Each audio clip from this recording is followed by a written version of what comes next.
Guys, welcome to another episode of our Shop Talk podcast.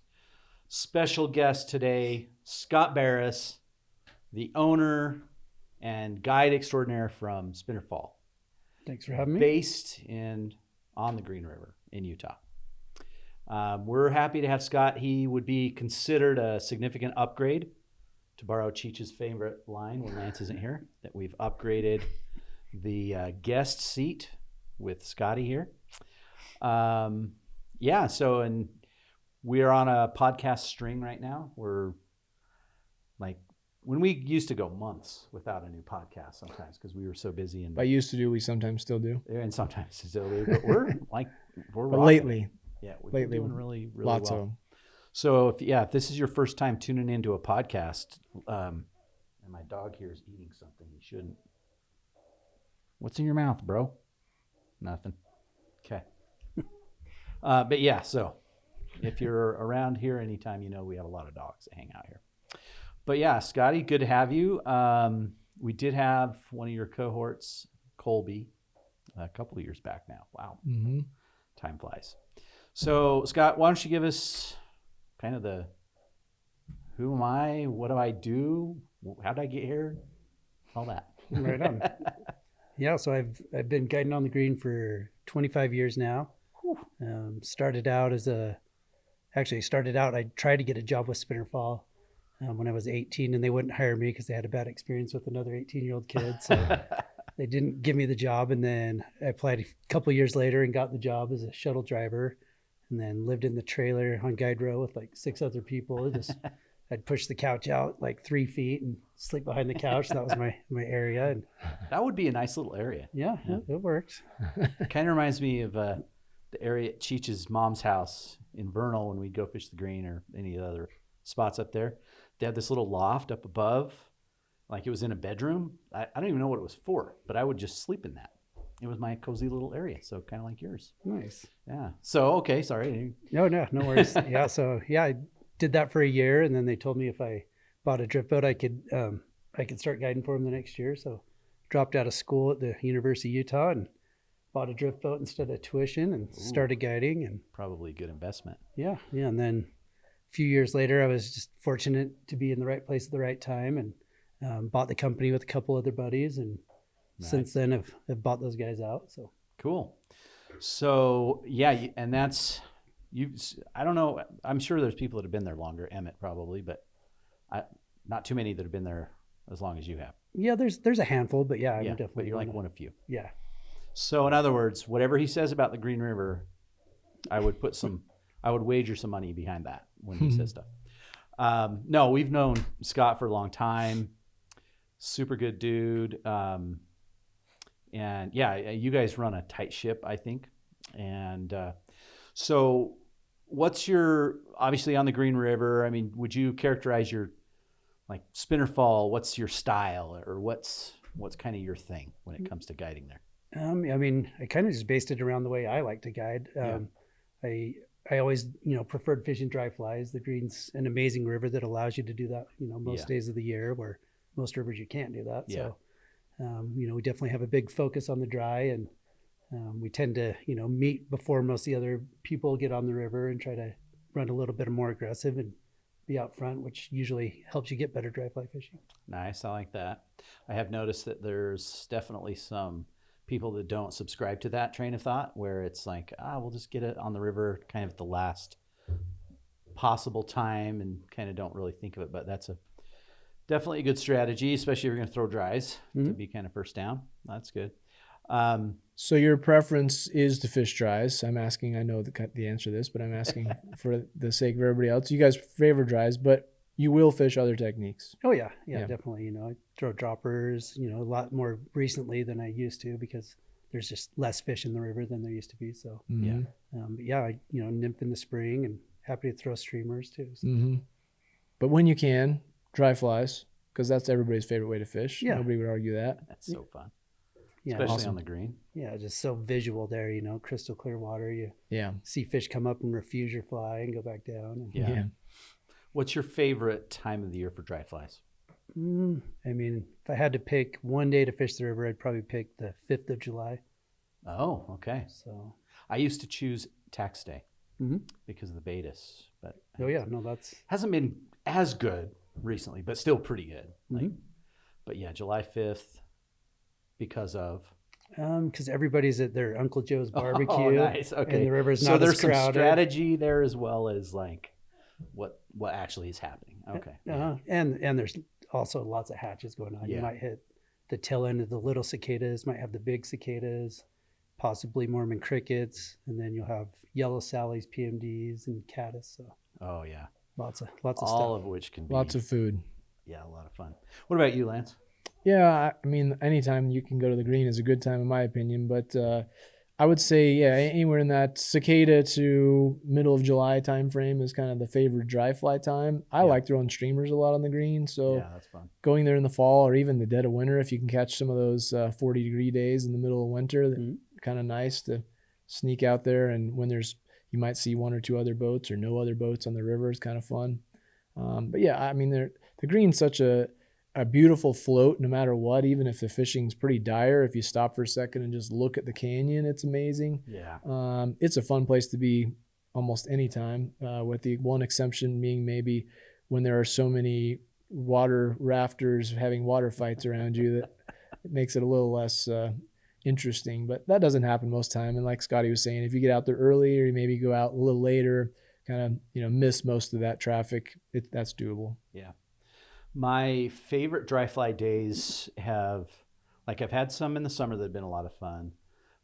To me, I think the pinnacle for me personally, because I like to fish midges, but there's been some days in January and February where I don't think it's happened so much anymore, but I could kind of set my clock by it.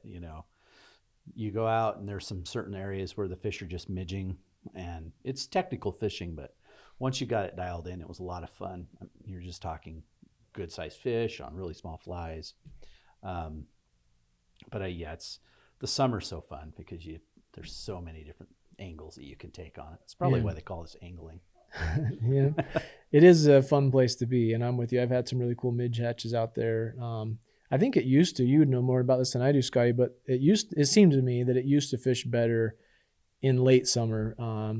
The first year or two we did the single fly, like the first year I ever did the single fly competition, and you were our team's guide on B, as I recall, and Charlie Card was the guide on A. I was with Charlie. I think you had Clint Losi and Paul Brockbank in your boat. Yep. And those first few years, like I can't remember if it was in the end of August or sometime in September, those first couple of years, but it was sometime in the late summer, early fall. And the fish were crazy over small terrestrials, ants and small hoppers and what are beetles, that kind of stuff. And that fishing, you can still catch them this time of year, but I know the last couple of times I've done the single fly where I try and fish similar stuff, numbers are like in half. And I know some of that's just the numbers on of the fish on the river are down, but maybe do you think the fires or something else affected the terrestrial fishing later in the year too? Or what do you attribute that to?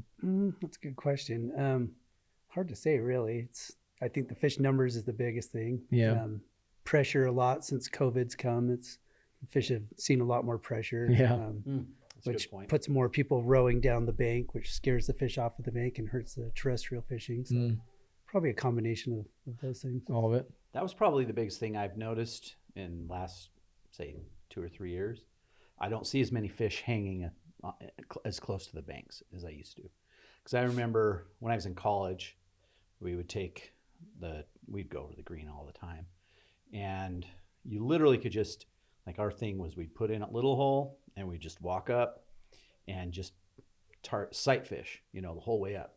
And now you don't see that as much. You just don't see as many fish just kind of hanging, feeding in those easily accessible. I mean, they're still there depending where you are, but it seemed like there was a lot more of it. So you think that's a combination of like just lower overall fish counts, pressure, putting them out. What was the other thing? I can't remember if I was talking to you or Lance. The double bumps in the flows. Yeah, does that have an effect on it? Yeah, definitely. And they stock about half as many trout as they used to as well. Okay, so it really just comes down to numbers. Yeah. But regardless, lots of fun. Yeah, the green. For those of you who haven't fished the green, it's a unique experience. All three of us, have fished all over the world. I would be hard pressed to find a river that I like a lot more than the green. I mean, So fun. And for clarity, when we say there are a lot less fish than there was before, like, Oh yeah, it's not like still it's crazy. yeah, it's not like it's out of fish. You probably know more accurate number, but I mean, at one time I used to hear numbers like 18,000 trout per mile in the most dense sections. I think that's probably, I've heard numbers more recently. Correct me if you've heard differently, but somewhere more in the 8 to 12 range. Mhm. Is that more of what you've been hearing? 8 to 12,000 fish per mile. Which Just is- okay, so we're like on a different scale. yeah. here, I So when think, we for say there's people. less fish, we don't want to deter you from going to the river. It's not fished out or anything. Still insane. Yeah. Yeah, our average size fish is bigger though. So Yes. now Yeah. it's like 16.5 inches is our average fish. Where Holy, yeah, it man. used to be like 13.5. So. Yeah. That's probably the biggest thing I've seen is like, oh my gosh, there are some toads coming out of there. Yeah, there's still plenty of fish to catch. Just Yeah. maybe, like I said, when the single fly, we went from catching like 40 something fish on a fly to high teens or low 20s, or I mean, there's still plenty of fish to be caught. Fun Yeah. place to be. Very good. So if we were wanting to book a trip with Spinnerfall, just to give an idea, like, are you booked out right now for April, or can I call you up and then get a guide trip the next day? I'm assuming not, but what's the, Yeah, how does that work with you guys? yeah, it really varies. We have a online calendar that's fairly accurate. Right Yeah. now it's not filled in because some of my guides haven't given me their full schedules yet for next year. So, there's definitely prime times that Yeah. book out year plus in advance. Yeah. And then guides like Colby or Charlie book out. They're almost booked out for the year. A lot of some of Yeah, those guys. before So. it even begins. Yeah, that's awesome. So like, so if somebody did want to book a trip, they just go to spinnerfall.com Mhm. and look at the availability. It's largely available, or at least give you guys a ring or something. Yeah, they can book online or they can call or email us and text either way. And then how many boats do you run? So average day I put out probably 7 boats.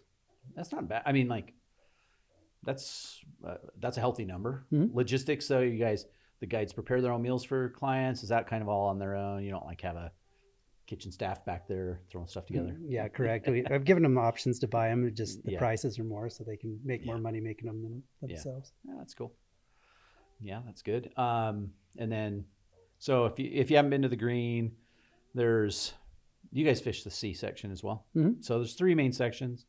Why don't you kind of explain the sections and maybe what the fishing is like in each one? Yeah, so we have, it's divided into A, B, C. The A section 7 miles. It's the most popular, it's the most scenic, and it's the cheapest for people to do shuttles or run their own shuttles. So it takes probably 70% of the pressure.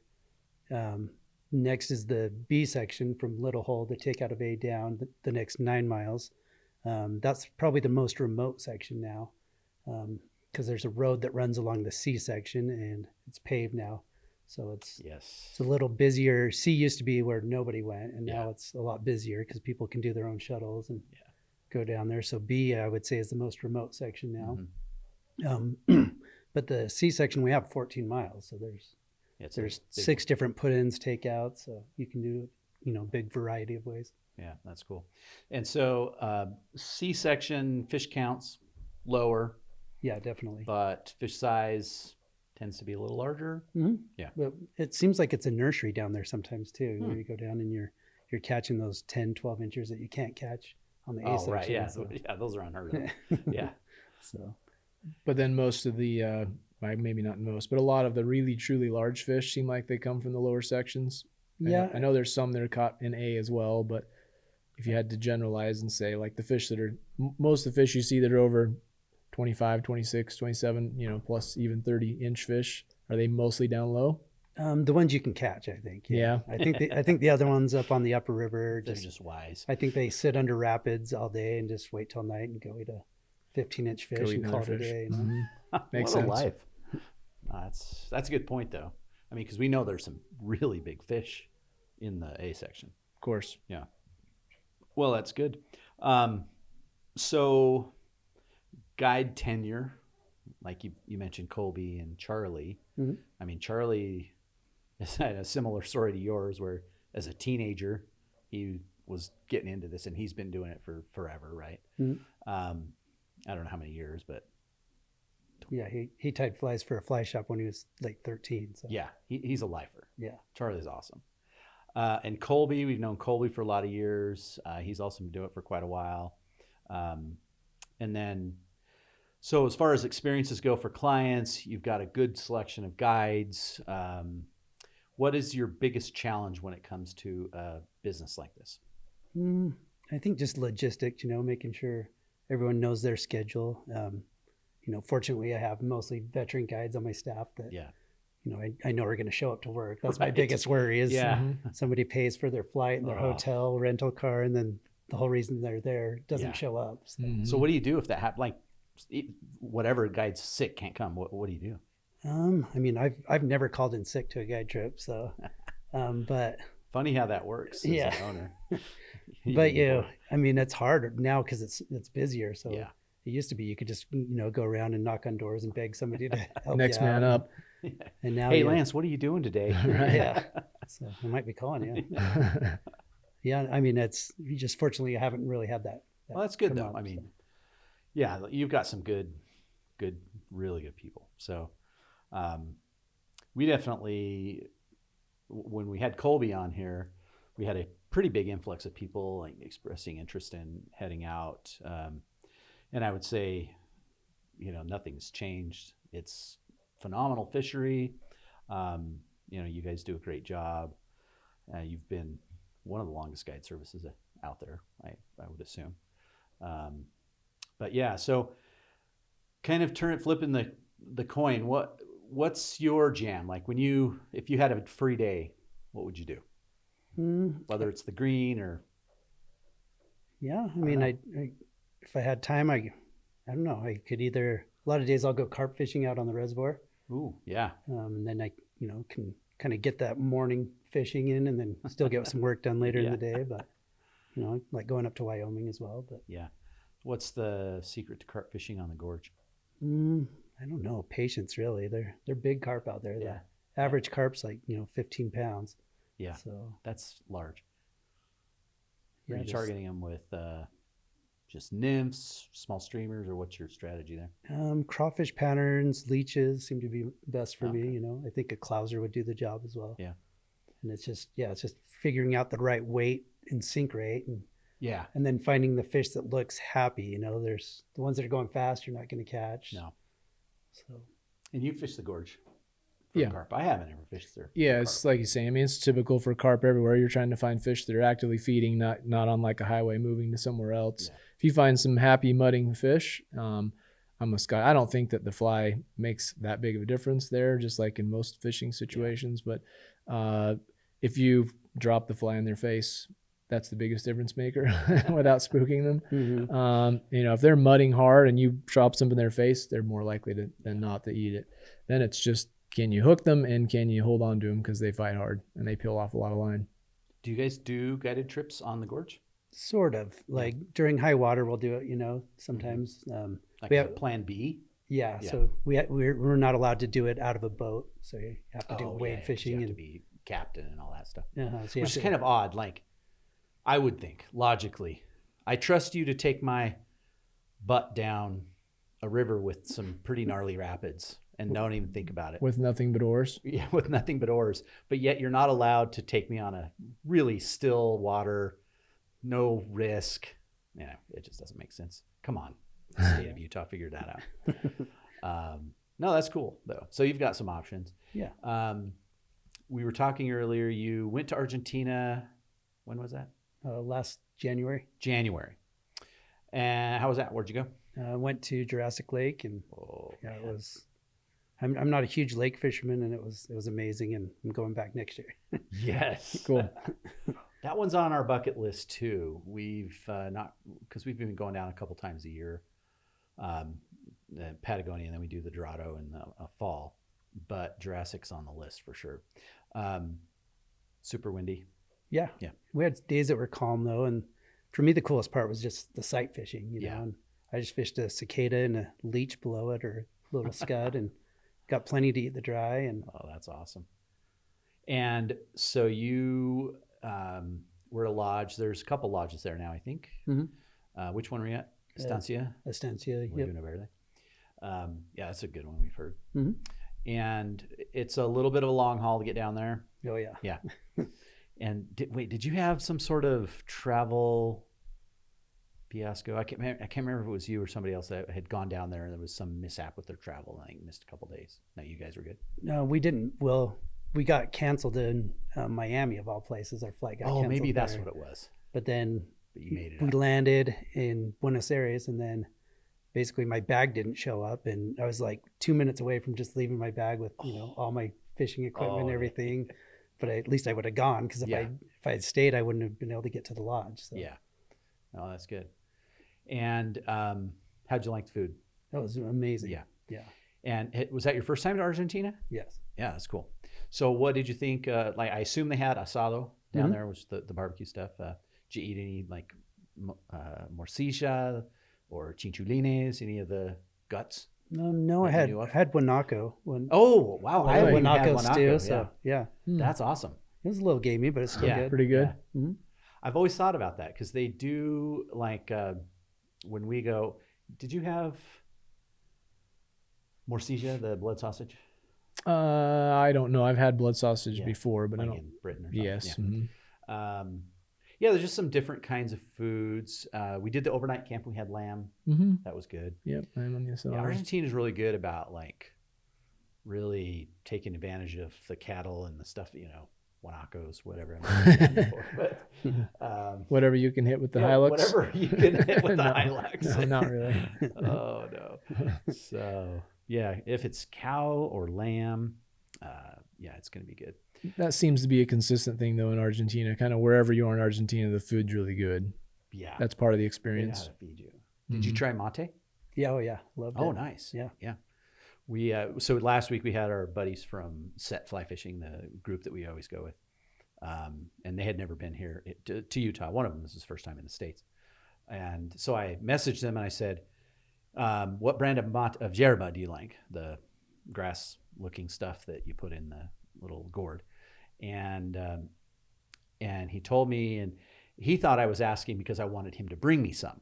And I'm like, no, man, Amazon has every brand of yerba on the planet. I was asking for you guys. And so they, no, we're going to bring our own. I'm like, okay, which doesn't surprise me. Sure. Everybody's kind of got their, it's kind of like if you really like this certain whatever ground of coffee, you might bring it with you. Well, they forgot it. So they get here and we had, it's not crappy yerba, but it wasn't the greatest, but they survived on it. But yeah, if you haven't been to Argentina, mates is like the coffee of Argentina, but coffee times 10. It's like they'll sit around and drink that for hours and hours. And it's a social thing, but it's also good. Has some caffeine content, some like healthier caffeine. If you listen to Andrew Huberman, he's a very big proponent of the caffeine style of yerba. Anyway, just as a side note. Yeah, so awesome trip. Oh yeah. Very good. And you are going back, so that's a good sign. Mm-hmm. Yeah, we need to go. Maybe Lance and I can go this time, and Cheech will stay here. Yep. And take care of the fort while we go to Argentina. Sounds good. Okay, sold.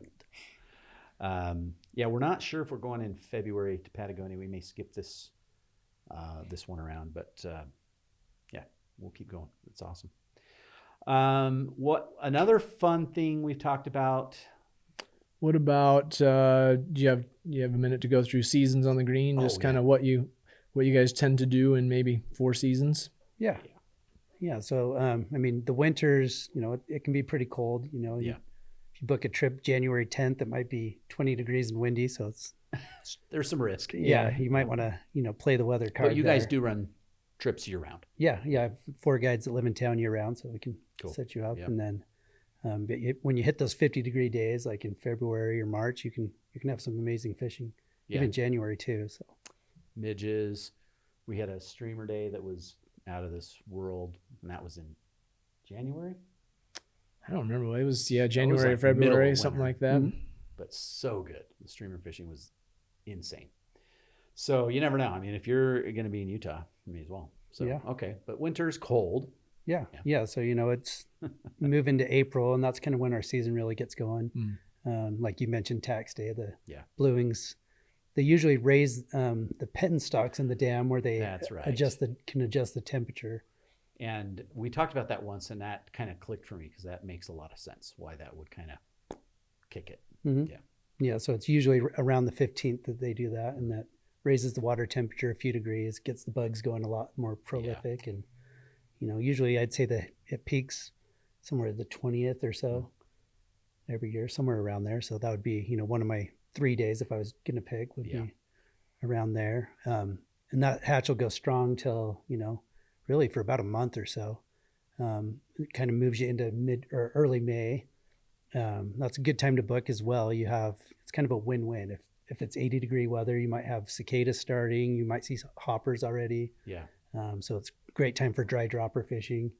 You can always nymph fish as well. So, and then it kind of moves through May. As it warms up, the lower river will get better and better. With dry dropper stuff, and then typically we get high water around May 25th.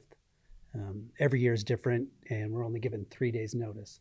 So it's hard to book call those trips. clients. Hey, we're going to change the strategy. Yeah, that makes sense. Yeah, that seems to happen every year where people are in saying, I've got Scott or I've got Colby or Charlie or whoever on the green on June 1st or something. What do you think my chances are of getting? You're like, man, it could be like the most epic cicada fishing you've ever seen, or it could be 10,000 cubic feet a second, and there's no way to know until like 24 hours before. I always tell people, Scotty will let you know if it's not fishable or something. They're gonna figure it out, but there's always ways to catch fish there. Yeah, it's not as fun fishing 10-foot nymph rigs, but no, you do what you got to do. No, but that is a risk. But to have the very best fishing, you might have to take that risk, right? Yeah, no, a lot of people chase the cicada hatch. Totally. And it's I get people calling all the time to book it. I'm like, well, there's no guarantee it's going to happen. Yeah. We didn't get them last year, really. So right, yeah. Some years it's super warm early, and they're out in mass in May, and some years it's not till June, right? And yeah, and I used to try to figure out the 17-year cycle and everything, and in 25 years I haven't figured any of it out at all. So well, that's a good point. Like, because the Green River is probably most known for your fancy bugs on your shirt, the cicadas. I've kind of been the same way where it's like, okay, what's the pattern here? And so I did a lot of reading, and I found, and I think something that we've talked about, like there's some indication that moisture content or the amount of moisture that you get in the spring will kind of influence an emergence, and it may be delayed. I don't know, exactly what the mechanics of it all, but it certainly is not, okay, May 20th, show up here and the cicadas will be going crazy. right. But yeah, so there's no real rhyme or reason, is kind of what you're saying. Yeah. But when it's on, holy moly. I want to say, what year was it? 21? Where it was literally like otherworldly. Yeah, 2022 is the best year I've ever seen on the river. Yeah. So, and we did not get out there once. Not during that time frame. Oh, yeah, biggest regret. We did sell a lot of cicadas though. Oh my. Yeah, cicadas. That's one fly that we have to buy in. Between that and the salmon flies for Henry's and the snake, cicadas and the salmon flies, we buy those in the hundreds of dozens, as I'm sure you guys can understand running as many cicada chasers, which is good though. I mean, because there's other things going on there in summer anyway, like you said, right? Okay, so summer besides cicadas. So, yeah, once the high water comes down, sometimes there's a little bit of a lull if there's not cicadas, as the water temperature kind of warms up. Yeah. But usually once that water drops, the temps come up usually, and then triggers the caddis, which I would say is my favorite hatch on the river. Yeah. Yellow Sally, stoneflies, and PMDs. And then those will go through, till, like late July. And then it's more terrestrial attractor time after that. Yeah. Which is, I mean, a lot of fun. If you've never fished the green, the water's extremely clear.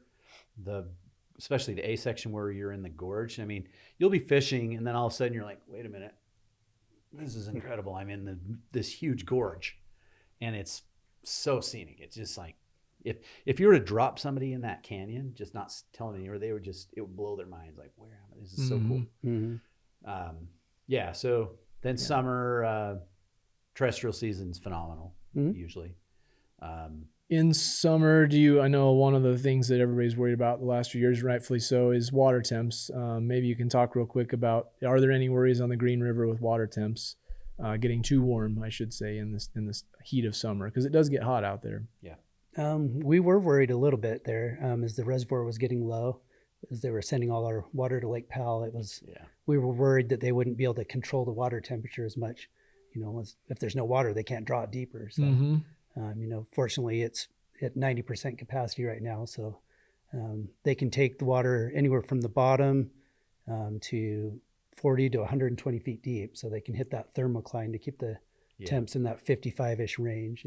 Which is one of the unique aspects. Not all dams have that ability to draw water from different depths. Correct. Yeah. And that's a really cool feature of the river. I mean, it's a tailwater, but it's like a micro-controlled in a way, where optimized it for bug life and sustaining fish down below. So assuming the reservoir stays, 60, 70% or higher, don't really ever have any water that's too warm, at least on the A section. B and C, same thing, or does it get warm down there late summer? I think it gets warmer. I think the warmest I've recorded is 68 down there. So it's not terrible. So it's teetering on the edge of that, but that's as warm as it gets, basically. Mm-hmm. Cool. And then what about fall? So in August, you start to get tricos. They'll come out, and it can be awesome, actually. It's, got to have game. Those big size twos. Yeah. But most of the time I fish just a little parachute ant or something to them, and if you present it far enough away and carefully, you can get those fish, and you can find pods of fish up, where they're just sitting 2 inches under the surface, just sipping on them. And if you don't spook them, you can get them to eat it. And we'll get pseudocleons too, little tiny blue wing olives that come out kind of September as well. And those little buggers. Same thing. The fish, it's later in the season. They've seen everything. They can be tough, but if you could also. It's a fun one. It's very challenging, at least for me. Mm-hmm. Oh yeah. But it's fun. Oh yeah. Yeah, it's a lot of fun, and you're seeing. I mean, I'm watching my clients get frustrated sometimes. I'm like, well, I can't catch that fish either. Yeah, that's how it is. It's cool to see, Very cool. Yeah. Other places I've fished Trico Spinner Falls, it's like early, like you want to be out there at first light, and then I don't know what time it is, maybe an hour or so after sunrise or right at sunrise. Sometimes they really start falling, and the best fishing is just for like an hour in the morning. Is that the same on the green, or is that you see them throughout the day? It's usually around 10 o'clock, actually. 10 o'clock. Cool. Yeah, and it kind of moves down later in the season. It moves to like 11 or so as it gets cooler. So it's kind of a midday. That's cool. Yeah, so I'm usually, on the A section down a couple miles, and some of the big back eddies or something, trying to time my day to be there when they fall. So nice. Very cool. So if you had somebody fishing today, we're at the end of October, what's the strategy today? I mean, it's beautiful. I was up there over the weekend with my family, and it's not great out there, but you can get fish. I had my 11-year-old son caught fish, and he's only fly fished a handful of times. So that's awesome. You can get into them. Fishing like size 12, little terrestrial ants and beetles stuff. So that's a lot of fun though. Mm-hmm. Oh yeah. Well, Lance, did that cover it on the seasons? I think that's most of the seasons. Yeah, I think the last one we're starting to run close on time. But if you have any funny guide stories or funny experiences, we'd love to hear that. And then if there's any, we won't call it the airing of grievances, but if there are common questions that I'm sure, we get common questions in the shop. I'm sure as a guide service owner, you answer the phone often. There's got to be certain, 4 or 5, maybe 2 or 3, whatever questions you get asked a lot that maybe we can answer before they burn your email down or anything like that. Any thoughts you have on either of those? Yeah, I mean, I'd say as I mentioned, the 3 times I'd like to fish the river would be, around April 20th. I also like around like May 15th or so, May 10th, just before the high water, as it's, we hit those first 80-degree days and it gets warm. And then, July, basically any time from the high water down through, really, it's, through July is the prime time, but it still fishes great in August, and tends to slow down a little bit like late September. But those are solid times to hit the river. And then I don't know which story to tell you as far as you don't have. It's not limited to one. Got to end on a funny, good note. No pressure. I don't know, I might steal one from one of my buddies. Do He it. was on a That way you can excuse yourself from culpability. he was on a camp over trip with some clients and had fished with these guys all day, and they get down to the camp a little later in the day and sitting around the fire having a beverage, and he looks over at the guy next to him and is like, "Hey, how was your day?" And the guy's like, kind of looked at him weird. He's like, "It was good." And he's like, "Who'd you fish with?" "You asshole." Dude, that's pretty harsh. Oh, well, the canyon was breathtaking. I didn't even know I was in the boat with him.